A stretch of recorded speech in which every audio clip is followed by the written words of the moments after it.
Hi అండి, ఎలా ఉన్నారు అందరూ? Welcome back to my channel.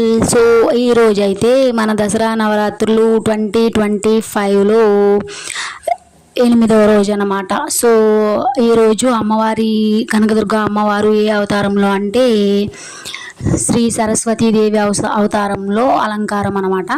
So ఈరోజు అయితే నేను చాలా సింపుల్గా ఇలా పూజ చేసుకున్నాను. అండ్ అమ్మవారికి అయితే ఈరోజు నేను శనగలు నానబెట్టి వాటిని ఉడకబెట్టి తాలింపు వేసి శనగలను అయితే నైవేద్యంగా సమర్పించుకున్నాను. అండ్ పచ్చి శనగలు అయితే కొన్ని ఏం చేశానంటే దండలాగా గుచ్చి అమ్మవారికి వేసాను. సో ఈరోజు మూలా నక్షత్రం కాబట్టి, సరస్వతీదేవి నక్షత్రం కాబట్టి, అలాగే మన మేధా దక్షిణామూర్తి స్వామి వారికి కూడా నేను శనగల మాల అయితే సమర్పించాను.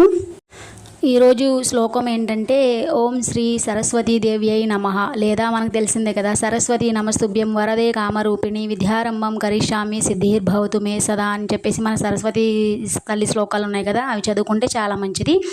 అండ్ మూల నక్షత్రం రోజు ఈ రోజు అయితే చాలామంది చిన్నపిల్లలకి ఫస్ట్ టైం స్కూల్లో వేసే వాళ్ళకి అక్షరాభ్యాసం కూడా చేపిస్తారండి. మా పాపకి మేము అప్పుడు అలాగే చేయించాము. ఫస్ట్లో శ్రీ కొండలమ్మ అమ్మవారి దేవస్థానం ఉంది కదా వేమవరంలో, సో అక్కడ మా పుట్టిల్లు దగ్గర అయితే నేను మా పాపకి అక్షరాభ్యాసం చేయించాను దసరా నవరాత్రుల్లో మూల నక్షత్రం రోజు. అండ్ ఇంకా ఈరోజు అయితే అమ్మవారికి తెల్లగా ఉన్న పదార్థాలు, పరవన్నం కానీ లేకపోతే అటుకులు కానీ అలాంటివి నైవేద్యంగా పెడితే చాలా మంచిది. అండ్ దేవాలయాల్లో ఈరోజు సరస్వతి అవతారం ఉన్న చోట్ల అయితే పిల్లలతో పూజ చేపిస్తే చాలా మంచిది. ఈ వీడియో నచ్చితే సబ్స్క్రైబ్ చేయండి.